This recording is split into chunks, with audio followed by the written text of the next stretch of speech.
My name is Caroline Johansson. I'm 28 years old, and for 3 years my parents called every single employer I applied to and told them I had a criminal record. I didn't. I've never been arrested. I've never even had a parking ticket. But by the time I was 27, I was living in a homeless shelter, washing my hair in a gas station sink, and eating one meal a day, because no one in a 50-mile radius would hire me. My dad would text me once a week. His same message every time. Come home and apologize and maybe I'll stop. Then one Tuesday morning, a woman knocked on the shelter door and said 7 words that changed everything. Your grandma hired me to find you. Before I tell you what was inside that briefcase, please take a moment to like and subscribe. But only if you genuinely connect with this story. And drop a comment telling me what time it is where you are right now. I always love seeing where you're all listening from. Now, let me take you back to Harlan, Ohio, the week after my 25th birthday, the day I decided I was done asking permission to have a life. Harlan, Ohio. Population 4,000 and change. One grocery store, one high school, one diner that's been serving the same meatloaf since 1987. The kind of place where everyone waves from their porch and knows whose truck is parked where it shouldn't be. The Johanssons, that's us. We were considered decent folks.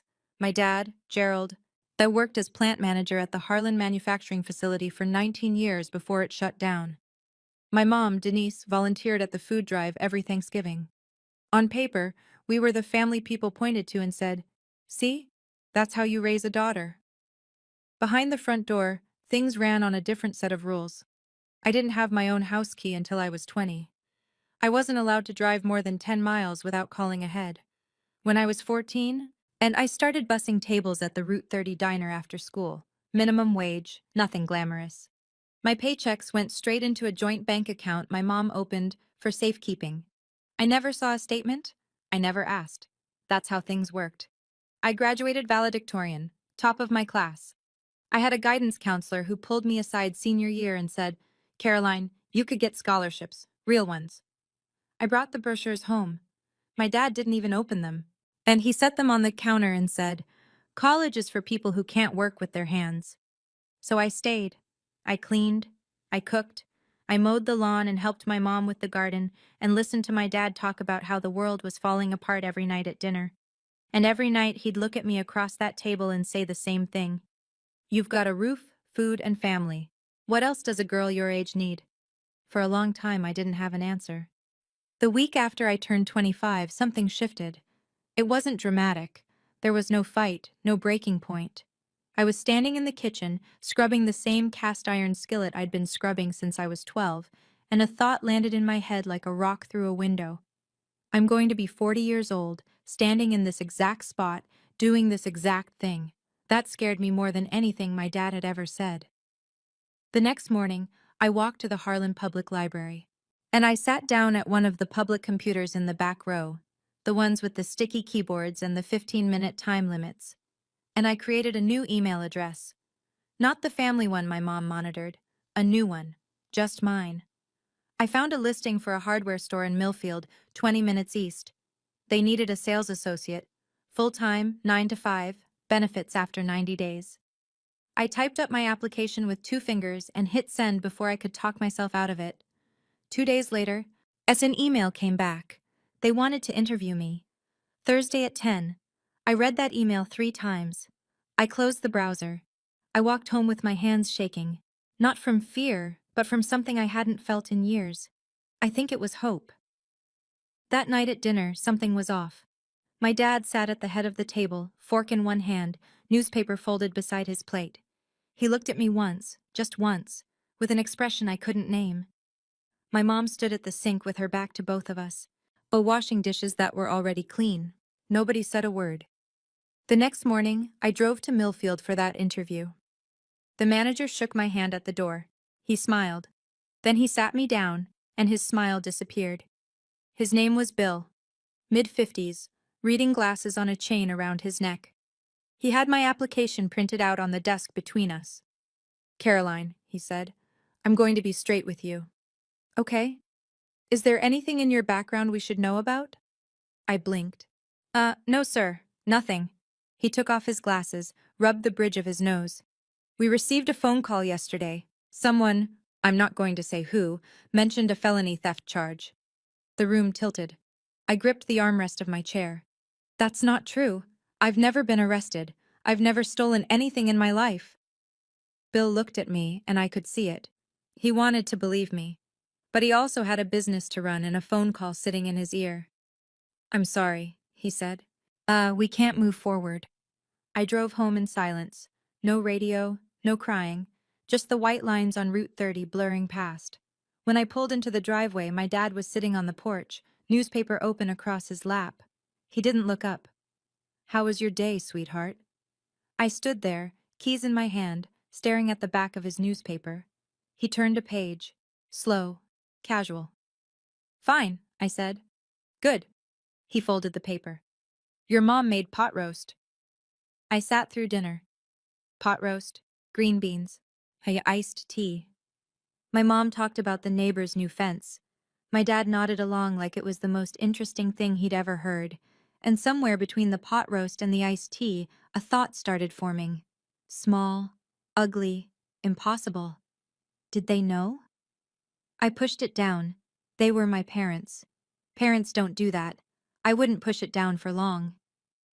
Over the next 6 weeks, I applied to 3 more places.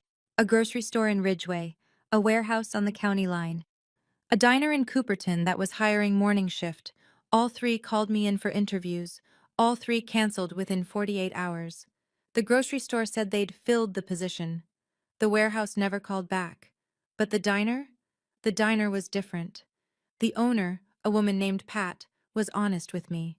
She leaned across the counter and lowered her voice. Honey, someone called here about you. My chest tightened. What did they say? Said you had a criminal record. A theft and fraud. Was it a woman? Pat nodded. Said she was a concerned neighbor. Concerned neighbor. That night I waited until my parents went to bed. I crept down the hallway to my mom's sewing room, the one room in the house that was hers alone. I opened the desk drawer, pushed aside the fabric scraps and pincushions, and there it was. A small blue notebook. I opened it. My mom's handwriting, careful, neat, the same cursive she used for birthday cards. Down the left column, names. Millfield Hardware, Ridgeway Fresh Mart, County Line Logistics, Cooperton Family Diner. Down the right column, red check marks. Every single place I'd applied, checked off, one by one. I stood in that dark room, holding the notebook, and the floor dropped out from under me. This wasn't paranoia. This wasn't coincidence. My mother had a list. She was tracking me. I put the notebook back, closed the drawer, walked to my room. I didn't sleep that night. And I just lay there, staring at the ceiling, turning one question over and over. How do you fight the people who are supposed to protect you? The next morning, I placed the blue notebook on the kitchen table. My mom was pouring coffee. My dad was buttering toast. The radio was playing some old country station. Everything normal. Everything ordinary. Mom, I said, explain this. Denise looked at the notebook. Her hand stopped mid-pour. Coffee pooled on the counter. Then the tears came. But you went through my things? Her voice cracked on cue. Is this how I raised you? Going through your mother's private belongings? You called my employers, every one of them. You told them I'm a criminal. I did it because I love you. She pressed a hand to her chest. The world out there is dangerous. You have no idea what can happen to a girl alone. I'm 25, Mom. I'm not a girl. My dad set his toast down. He didn't raise his voice. He never did. We're protecting you. Oh, Caroline, you think you can survive out there? You can't even cook for yourself. I've cooked every meal in this house since I was 16.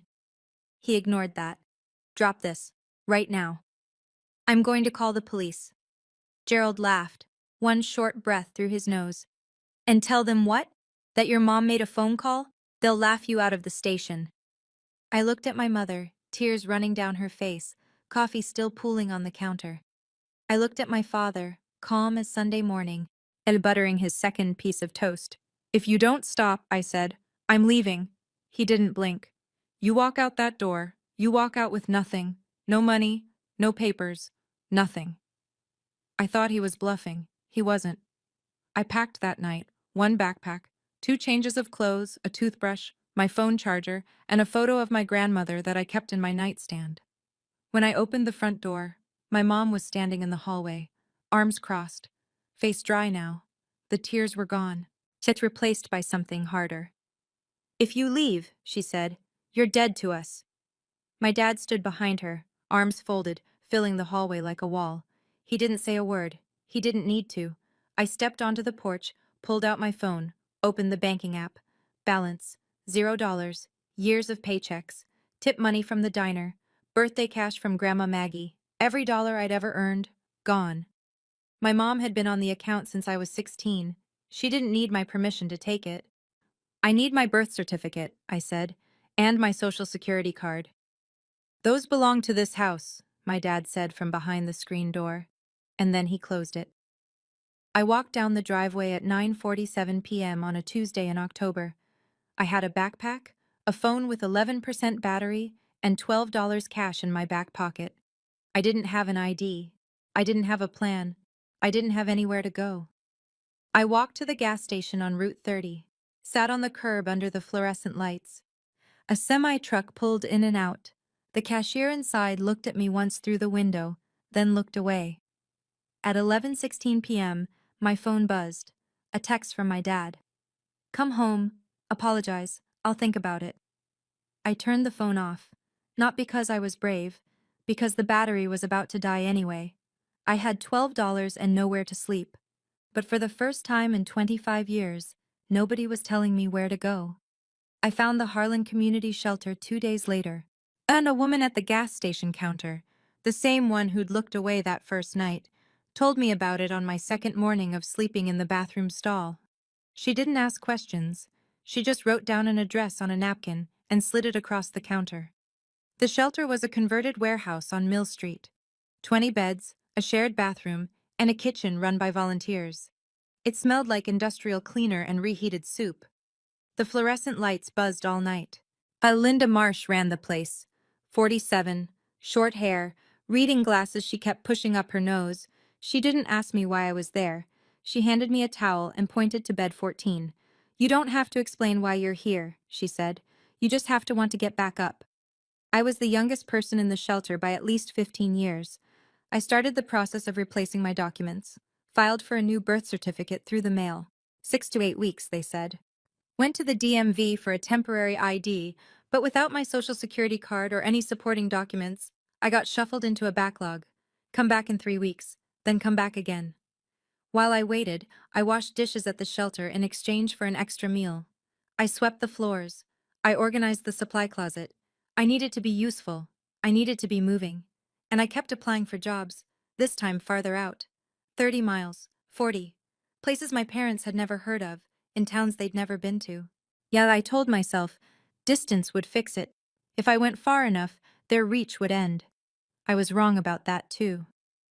The restaurant was in Granton, 35 miles south. A family place, checkered tablecloths, daily specials on a whiteboard. They needed a hostess. I applied online at the library and got an interview the same week. I borrowed a blouse from another shelter resident. Took the county bus at 6 a.m. The manager's name was Dave. He seemed decent. Shook my hand.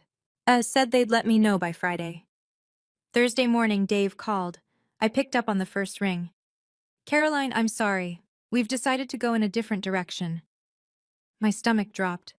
"Can I ask why?" Pause. Long pause.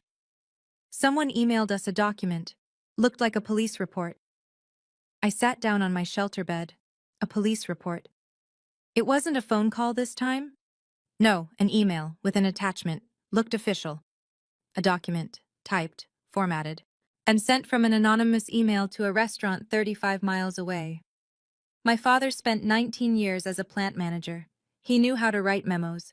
He knew how to format official-looking paperwork. He had a printer, a scanner, an old company letterhead that looked close enough to something authoritative if you didn't look too hard. They'd upgraded. Phone calls weren't enough anymore. Then now there were documents. Fabricated evidence designed to look like something a background check might produce. That evening, sitting on bed 14, my phone buzzed. Unknown number, but I knew the cadence.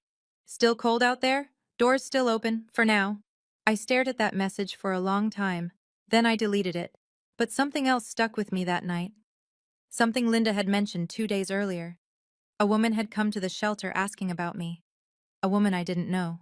She'd left a business card. I hadn't thought much of it then. Now I couldn't stop thinking about it. He called on a Sunday. I don't know why I picked up. Maybe because it was raining and the shelter roof leaked over bed 12 and I was tired in a way that sleep doesn't fix. Come home, Caroline. Stop calling my employers. I don't know what you mean. I've seen the notebook, Dad. What notebook? Mom's, with the check marks. Silence. 5 seconds. 10. When I could hear the kitchen faucet running in the background. The same faucet that dripped for 3 years because he never fixed it. You're confused, he said. You've always been confused. I'm not confused. I'm unemployable. Because of you. You're unemployable because you're not ready for the real world. That's what I've been trying to... I'm hanging up. You hang up, you lose this family. I already lost it. I pressed the red button, set the phone face down on the mattress, but my hands were shaking. Not from fear, from the effort of keeping my voice steady for 2 minutes and 14 seconds. I didn't call back. He didn't call again. From that point forward, it was only texts. Once a week, sometimes twice. Always the same tone. A door held open just enough to remind me it could close. Thanksgiving's coming. Your mom's making pie. Saw your friend Katie at the store. She asked about you. Getting cold, shelter can't be warm. Each one a fishhook. And each one designed to make me feel like the problem was mine. That I was the one who'd left. The one who'd broken the family. The one who needed to come crawling back. I saved every text. I didn't know yet what I'd do with them. But something in me said, keep everything. It was the smartest thing I did that year. After I hung up that phone, I sat on my shelter bed and stared at the ceiling for a long time. I kept thinking, why? Why would your own parents rather see you homeless than independent? I still don't fully have that answer. But I want to ask you, have your parents ever destroyed an opportunity for you and then acted like they were doing you a favor? If that hits close to home, I'd really love to hear your story in the comments. In the quiet nights at the shelter, and they were all quiet, just the hum of the baseboard heater and someone coughing 2 beds over, I thought about my grandma. On Margaret Johansson. Everyone called her Maggie. She lived on a 40-acre farm outside of Ridgeway, about 40 minutes from Harlan. Chickens, a half-acre garden, and a barn she painted white every spring because she said it kept things honest. She sold the farm 3 years before she died. I was 23 when she passed. Heart failure, quick, the way she would have wanted. At the funeral, my dad cried exactly once, during the eulogy, then went back to shaking hands and accepting casseroles. But I kept thinking about the last time I saw her alone. It was maybe a year before she died. She'd invited me out to the farm. The new owners hadn't moved in yet, so she still had access.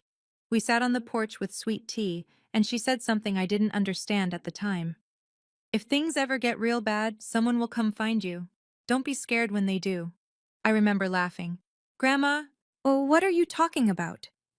She didn't laugh. She just looked out at the field and said, I know my son, sweetheart. I've known him for 50 years. Then she changed the subject, asked me about the garden at home, whether the tomatoes came in.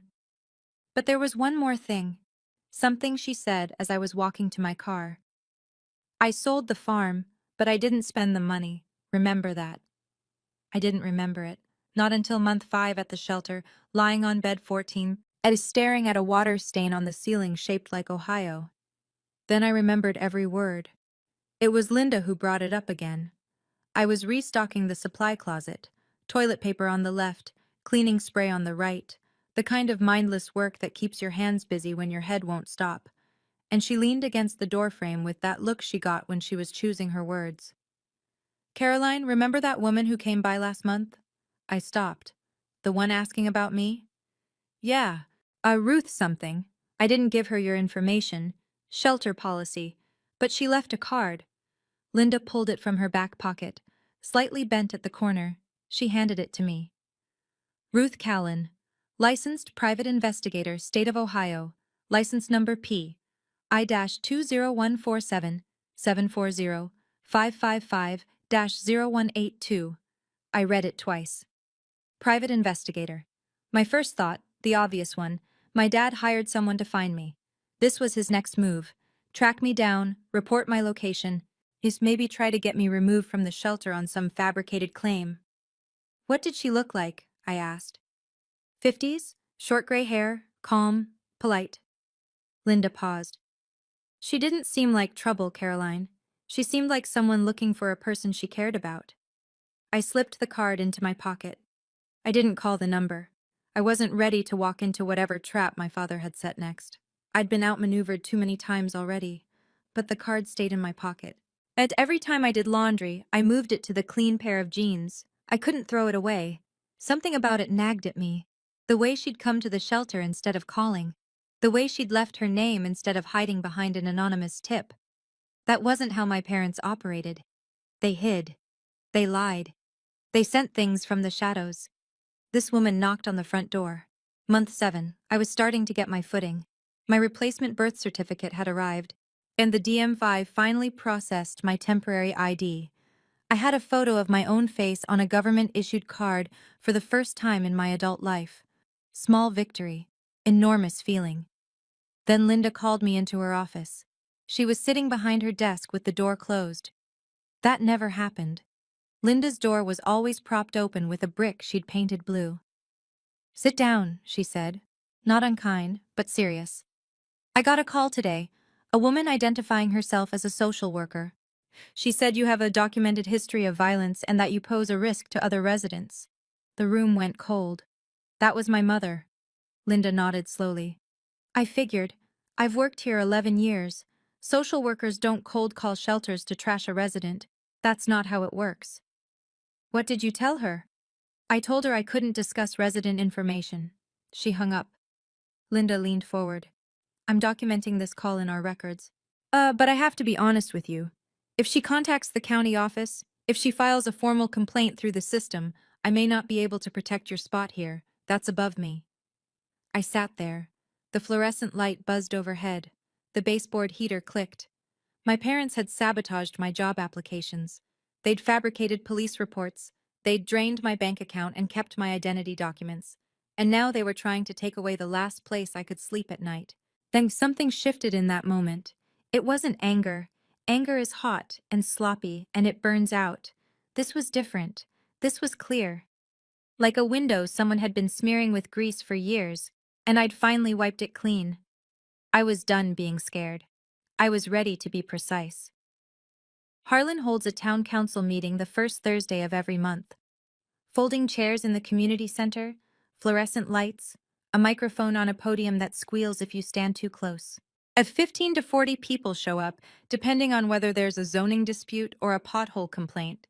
Most of the time, it's the same dozen retirees and one guy who's been trying to get a stop sign on Elm Street for 3 years, Linda told me. Word travels fast in a town this size. "Your dad signed up to speak tonight," she said. I went. I sat in the last row, near the exit, in a borrowed jacket. I hadn't been in a public space in Harlan since I left. Gerald stood at the podium at 7:22 p.m. Said he was wearing his good shirt, the blue one Denise ironed for funerals and bank meetings. His voice cracked on the first sentence, and I knew it was rehearsed. "I'm here as a father," he said. "My daughter left home and fell into bad company. She's living in a shelter. I've tried to bring her home, but she refuses." He paused. Let the silence work. A woman in the second row put her hand over her mouth. "I'm asking this community to help me reach my little girl." In the front row, Miss Denise sat with her hands folded in her lap, tears streaming down her face. The woman beside her, Mrs. Patterson from the post office, reached over and squeezed her arm. People turned to look at me. I could feel it. 40 pairs of eyes, some pitying, some curious, some already convinced. The man at the podium was a heartbroken father. The girl in the back row was the problem. Nobody asked me if I wanted to speak. The meeting moved on. I didn't say a word. And I took out a notebook and wrote down everything my father had said, word for word. Then I left through the side door. After that meeting, Harlan made its decision about me. The grocery store where I'd asked about part-time stocking, the manager's wife had been at the meeting. Position filled.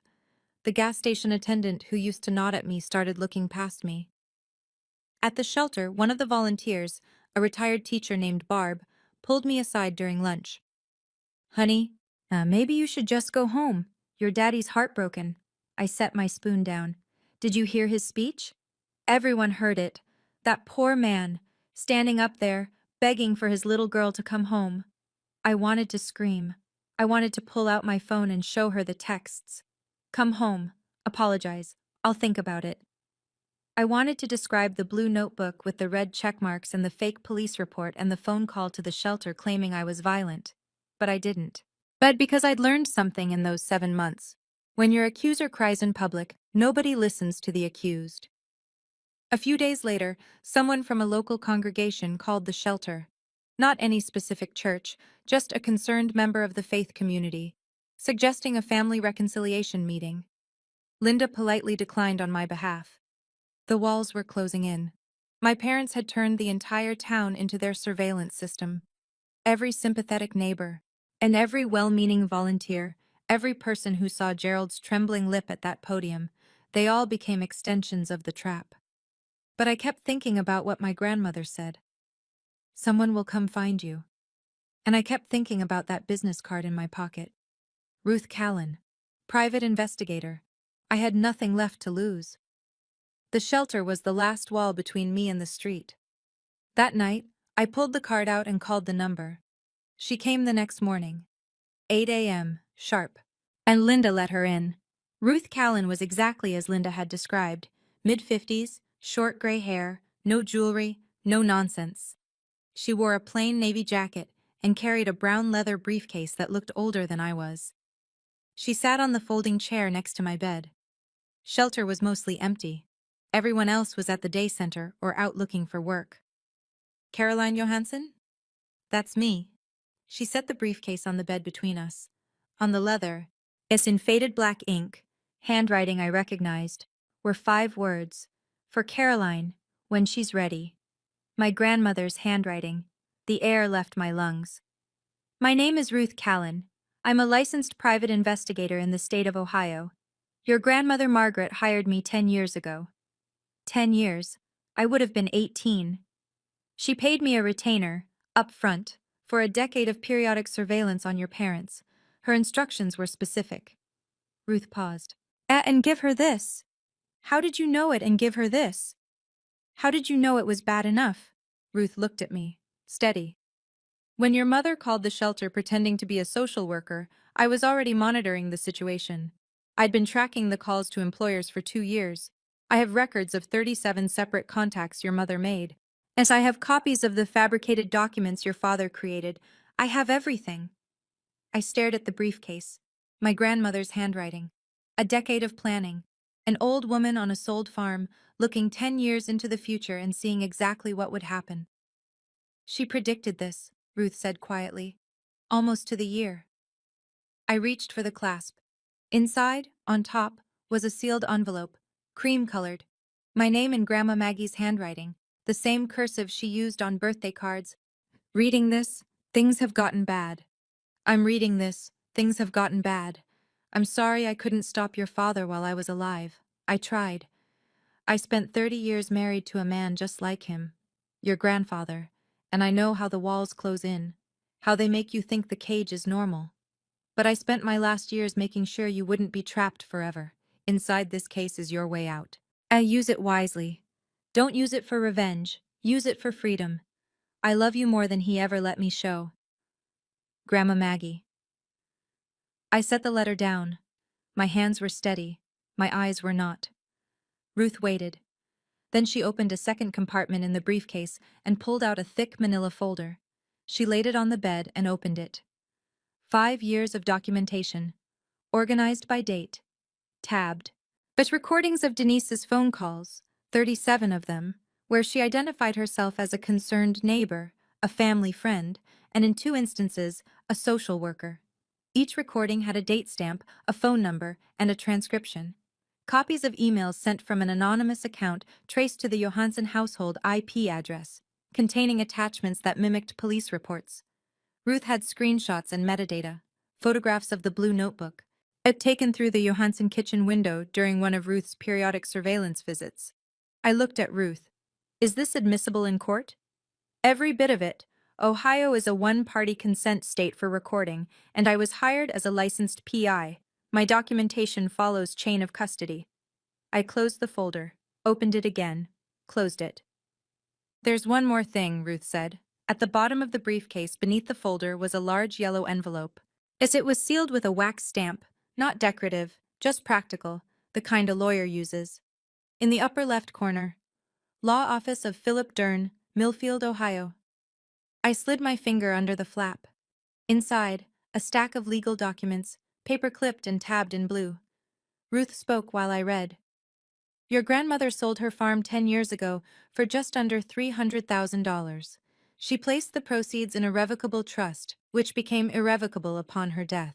But the trust has been managed conservatively, certificates of deposit, treasury bonds, by a fiduciary at Mr. Dern's office. I looked at the number on the summary page. Then I looked again. $340,000. The sole beneficiary, Ruth continued, is you, Caroline Ann Johansson. No other parties are named. Your father has no knowledge of this trust. Your grandmother was explicit about that. She instructed Mr. But Dern to have no contact with Gerald or Denise under any circumstances. I put the papers down on the bed. The shelter mattress sagged under the weight of them. Or maybe that was me. Why didn't she just give it to me before? She wrote a note to Mr. Dern about that. She said, and I'm paraphrasing, if I give it to her now, Gerald will find a way to take it. She has to need it first. I looked at my grandmother's handwriting on the briefcase. For Caroline? Why, when she's ready. To access the funds, Ruth said, you'll need to visit Mr. Dern in person with valid identification. A birth certificate or state-issued ID will work. I reached into my back pocket, pulled out the temporary ID I'd gotten from the DMV 2 weeks earlier, the one I'd fought 3 months to get. It was the right time. She'd planned for everything. Philip Dern's office was above a hardware store in downtown Millfield. Narrow staircase, glass door with gold lettering, and a waiting room with 2 chairs and a fern that had seen better decades. Ruth drove me. I wore the only clean outfit I had, jeans, a white blouse borrowed from Linda, and shoes I'd bought at a thrift store for $4. Dern was 64, thin, wire-rimmed glasses. He stood when I walked in and shook my hand with both of his. Your grandmother talked about you constantly, he said. Please, sit. He verified my ID, checked the birth certificate I'd received by mail. I'd cross-referenced my social security number through a secure system. Everything matched. Everything was in order. The trust is active, he said. You have full access to the funds as of today. He slid a document across the desk. I signed. My hand didn't shake. Then he said something I wasn't expecting. Your grandmother also left instructions for me. She wrote, Caroline might need a lawyer before she needs the money. He opened a desk drawer. She asked me to refer you to someone if needed, a litigator. He handed me a business card. Ellen Briggs, civil litigation, defamation, harassment, based in Millfield. I took the liberty of calling her this morning, Dern said. She can see you at 2. I looked at the card, then at Dern. Did my grandmother plan this too? She planned for the possibility. She hoped it wouldn't come to this. I called Ellen Briggs at 1:45. I was in her office by 2:10. By 3:30, and she had reviewed Ruth's entire evidence file, every recording, every fabricated document, every check-marked entry in that blue notebook. Her exact words. This is defamation per se.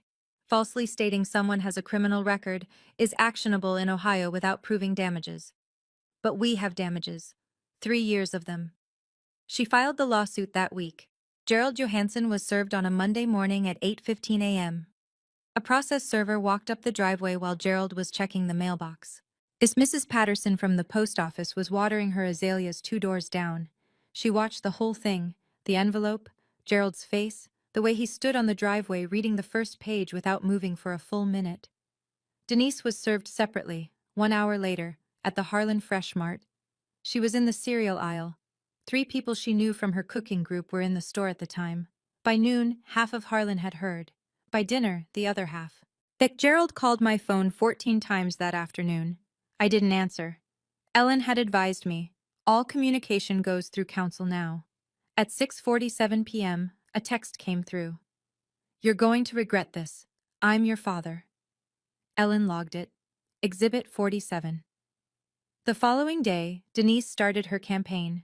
She called 5 neighbors in a single afternoon. Through tears, always tears, she told each one the same thing. My daughter is suing me because I loved her too much. But something had shifted. The lawsuit was filed in county court. Court records in Ohio are public, and people in small towns read court records the way they read the church bulletin, thoroughly. By the end of the week, someone at the diner had pulled up the complaint online. The summary was right there in black and white.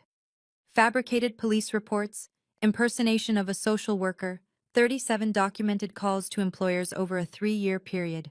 For the first time, as someone asked Denise the question she hadn't prepared for. It was Tom Adler, Gerald's neighbor of 30 years. He ran into her at the gas station. Denise, is it true you called her employers? She didn't answer. She got in her car and drove home. Gerald signed up to speak at the next town council meeting. Of course he did. The podium had worked once. He thought it would work again. This time the room was full. 60 people, maybe more. Folding chairs pulled from the storage closet. The people standing along the back wall. This wasn't about potholes anymore. I sat in the 3rd row. Not the back. The 3rd row. Ellen Briggs sat beside me, legal pad on her lap, pen in hand. She wore a gray blazer and an expression that gave away nothing. Gerald took the podium at 7:15. Most of you know me, he said. I've lived in Harlan my whole life. I coached Little League, I served on the planning committee. Oh, and now my own daughter is trying to destroy this family with a frivolous lawsuit. He gripped the sides of the podium. She's been influenced by outsiders, lawyers, people who don't know this family. I'm asking this community to stand with me. He looked at me. I looked back, didn't flinch. The room was silent. Then Ellen stood up. My name is Ellen Briggs. I'm an attorney licensed in the state of Ohio, and I represent Caroline Johansson. She spoke calmly. Gay has been filed in county court. The has been filed in county court. The complaint, and its supporting evidence, are part of the public record. I'd encourage anyone here who's curious to look them up, rather than relying on one person's version of events. She sat down. No drama, no accusations, no raised voice. The room was quiet for 8 full seconds. I counted. Then the council chair cleared his throat and moved to the next agenda item. Gerald stood at the podium a moment longer. Then he sat down. He didn't look at me again. The court granted the civil protection order 11 days later. 500 feet. No direct contact. No contact through third parties. No phone calls, no texts, no letters, no emails, no messages relayed through neighbors, friends, or anyone else. Gerald violated it within the first week. He borrowed his neighbor's phone, a man named Dale who didn't know any better, and texted me, "This isn't over, Caroline." Ellen documented it, filed it with the court. Gerald received an official warning from the judge. One more violation, and he'd face contempt charges. The defamation case moved forward. Ellen submitted Ruth's evidence package, the recordings, the call logs, the fabricated documents, the metadata linking the anonymous emails to the Johansson household, 37 calls, 5 forged police reports, 3 years of systematic interference with my ability to earn a living. Gerald hired a lawyer, a low-cost attorney from 2 counties over who looked like he'd rather be anywhere else. After reviewing the evidence, he called Ellen and recommended settlement. Gerald refused. "I'm not settling with my own daughter." His attorney withdrew from the case the following week. Gerald didn't hire a replacement. Meanwhile, the court records were doing their work. In Harlan, public documents are public conversations. People read, people talked. Did you see the part about the social worker call? She made 37 calls. Gerald faked a police report? Gerald Johansson? At the Harlan diner, where I used to bus tables at 14, the cook told a regular, "That girl applied here once. I turned her down because of a phone call. I feel sick about it." The truth doesn't need a podium, it just needs to be accessible. Slowly, then all at once, Harlan started reading. Denise was the first to feel it. The Thursday Cooking Circle, a group of 8 women who'd been meeting at each other's houses for 15 years, sent her a message through the group organizer. "We think it's best if you take a break for now, Denise, just until things settle down." Things were not going to settle down. Gerald went to the coffee shop on Main Street, his booth, his morning routine for 20 years. The booth was occupied. By nobody. People just weren't sitting there. He took a table by the window. No one joined him. The waitress refilled his coffee without making eye contact. Tom Adler, his neighbor, the one who'd asked Denise the question at the gas station, came to the house. "Jerry, I've known you 30 years. Gerald stood in the doorway, one hand on the frame. Did you really fake a police report? Gerald closed the door in his face, didn't say a word. On the legal side, things accelerated.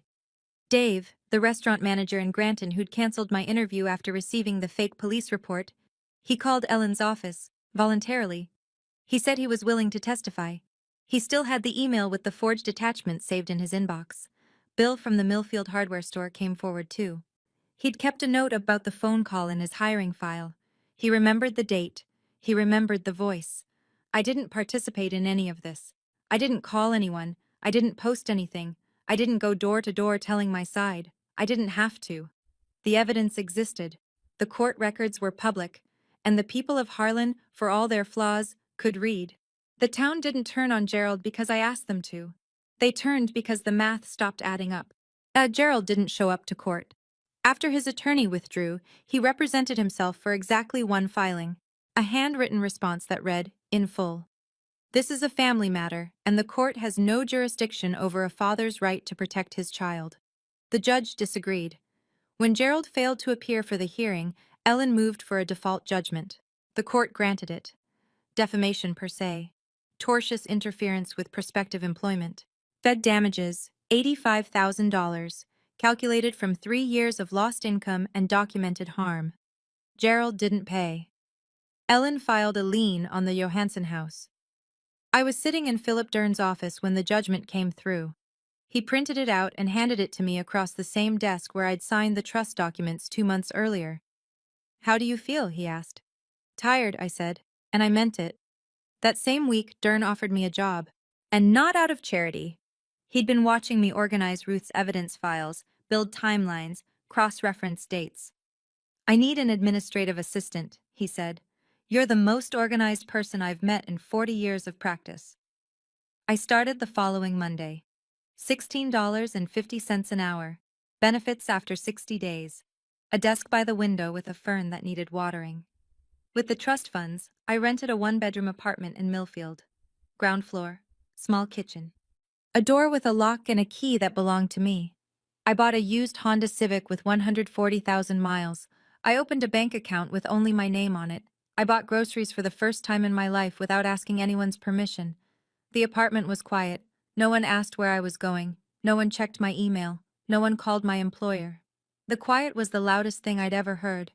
You know, when I was sitting in that courtroom and the judge read the ruling, I didn't feel joy. I felt tired. 3 years of my life, gone. 8 months in a shelter bed. All because my parents would rather destroy me than let me go. Let me ask you something specific. If your parents had faked a police report to stop you from getting a job, would you have sued them?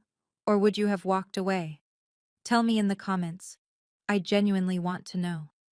3 months after the judgment, a letter arrived at the shelter. Linda forwarded it to me. Denise had sent it to my old address. Not my new one. A technical gray area in the protection order, but a violation of its spirit. I opened it at my kitchen table. My kitchen table. Dear Caroline, I'm your mother. I'll always be your mother. Dad says he's sorry. Come have Thanksgiving dinner. We can put this behind us. I read it twice, then a third time. Dad says he's sorry. Not Dad is sorry, says, like she was relaying a weather report. We can put this behind us. Not I was wrong. Not I shouldn't have called your employers 37 times. Not I forged documents to keep you unemployable. Just, we can put this behind us. Like it was a disagreement about the thermostat.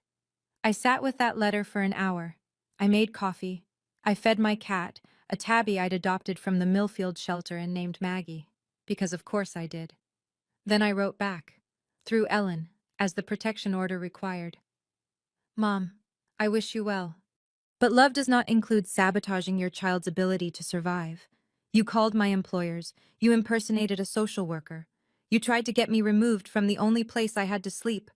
Please respect the court order. Do not contact me again. Caroline.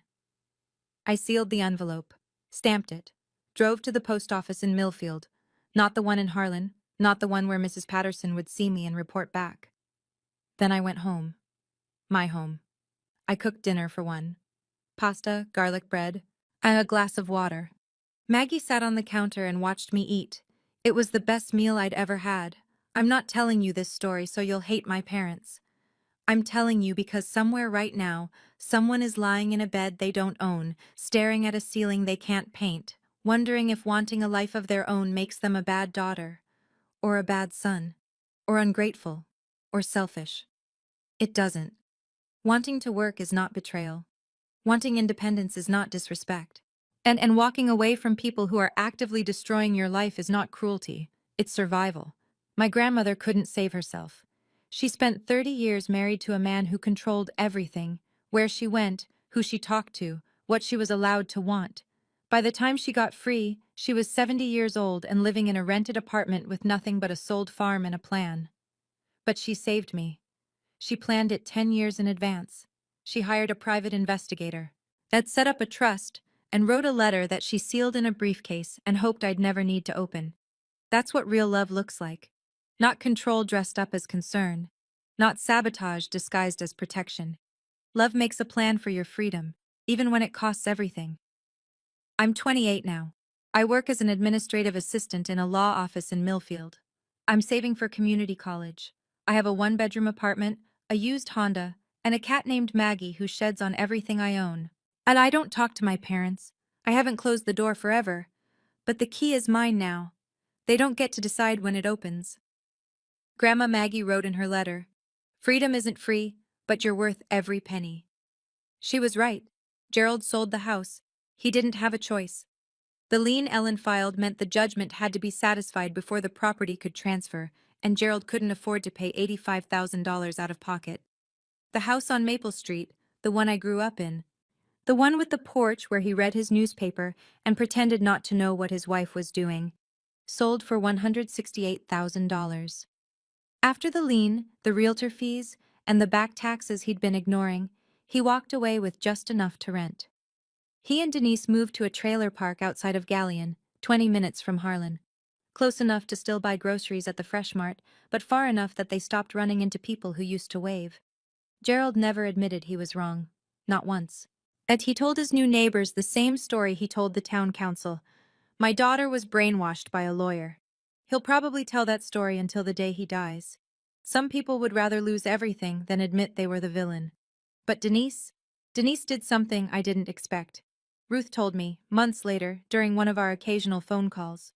Denise had started seeing a therapist, on her own, without Gerald knowing. She told the therapist that during their third session, "I think I did something terrible. I don't know what to do with that. I'm not ready to forgive her. I may never be. But I can hold two things at once. The woman who called 37 employers and lied about her daughter, and the woman who finally sat in a chair and said the truth out loud. People are complicated, even the ones who hurt you worst. But complicated doesn't mean you owe them access to your life. Healing doesn't require reconciliation, and sometimes it just requires distance. That's my story. If you made it this far, thank you. Not everyone has a grandmother who plans a decade ahead, but everyone deserves to know that wanting independence is not betrayal. If this story reminded you of someone you know, please send it to them. Sometimes knowing you're not alone is enough. Hit like if this resonated. Subscribe if you want more stories like this. And if you want to hear what happened when Denise showed up at my workplace 6 months later, that story is linked in the description below. I'll see you there. It was alright. Made me kind of motion sick. I was stuck in like first person view, which happened with Far Cry 3. When I played that, I got right into it. Anyway, so we're gonna deliver the rest of these Valentine's Day gifts, and as the title of my stream says, they are so late, these deliveries, that every order gets a free set of divorce papers with them. Jiggly! It's all about the jiggle physics. How you doing? I am in a good mood today. Something happened today that made me feel myself. I haven't felt myself for a long time, and I actually, like, on a serious note, I actually appreciate you guys more than you will ever understand with the things that have happened in my life, and I'm not going to sit here and talk about it, and I'm not going to cry. But yeah, basically, I haven't been myself for a long time. And, I want to be a better version of me again. And I want to thank every one of you and more, because not everyone's here right now, but yeah.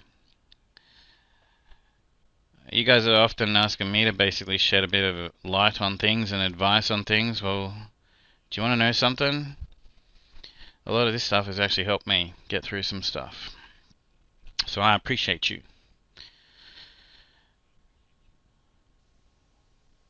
What am I trying to do here?